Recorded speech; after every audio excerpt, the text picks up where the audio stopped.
Таджикистане планируют до 2025 года охватить дошкольным образованием 30% детей. В Москве обсуждены вопросы развития сотрудничества между генеральными прокуратурами Таджикистана и России. Россия попросила провести заседание Совета Безопасности ООН. В Великобритании прошла самая крупная забастовка за последние 10 лет. 199 общеобразовательных школ и дополнительных классов построены и сданы в эксплуатацию в прошлом году в Таджикистане. Об этом сообщил сегодня журналистам на пресс-конференции министр образования и науки Республики Таджикистан Рахим Саидзода. По его словам, указанные общеобразовательные учреждения рассчитаны на более 44,9 тысяч ученических мест в одну смену. На эти цели потрачено свыше 617,6 миллионов сомони. Средства выделены из госбюджета, донорами и предпринимателями. В частности, 62 школы на более 14,5 тысяч мест построены предпринимателями. Глава Миноборнауки также сообщил, что до 2025 года 30% от общего числа детей будут охвачены дошкольным образованием. В настоящее время этот показатель составляет 16%. Вопросы развития сотрудничества между генеральными прокуратурами Таджикистана и России обсуждены накануне в Москве. Генеральный прокурор Республики Таджикистан Юсуф Рахмон встретился с генеральным прокурором Российской Федерации Игорем Красновым. В ходе встречи были обсуждены вопросы сотрудничества ведомств двух стран по вопросам международного уголовного преследования, обеспечения безопасности граждан, соблюдения их прав и свобод. Сторонами также было отмечено результативное взаимодействие по противодействию терроризму и экстремизму.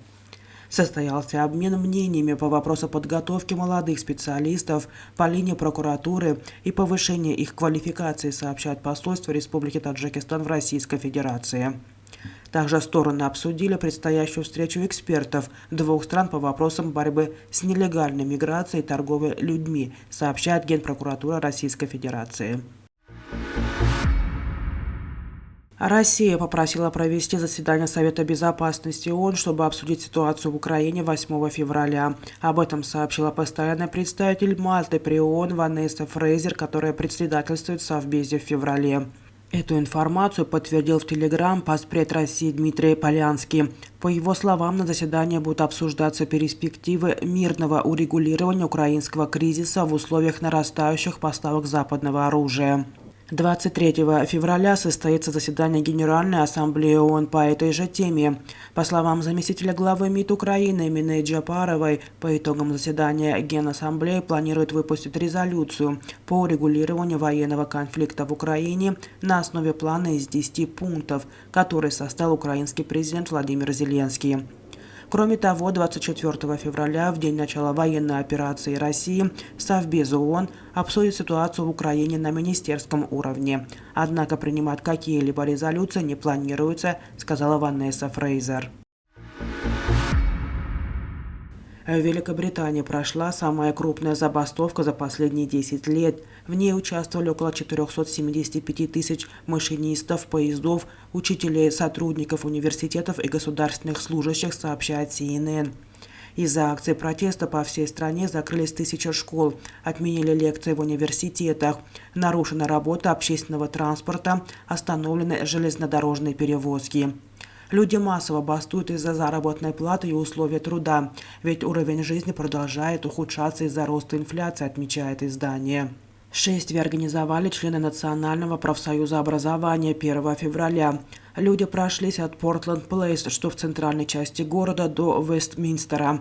Граждане, участвующие в шествии, выступали против нового закона о минимальном уровне работы основных служб во время забастовок из-за увеличения заработной платы. Они требуют повышения зарплаты в соответствии с инфляцией, которая в прошлом году превысила 10%. В январе в парламенте Великобритании представили законопроект, который направлен на обеспечение минимального уровня работ служб, жизненно важных для безопасности жителей страны во время забастовок. Именно к этому закону у британцев есть претензии. Ранее правительство Великобритании признало, что в среду страну ждет очень тяжелый день, а британская пресса отмечала, что речь идет о самой массовой акции профсоюзов более чем за десятилетие, пишет Bloomberg. Отмечала, что забастовка затруднит работу более 120 государственных учреждений.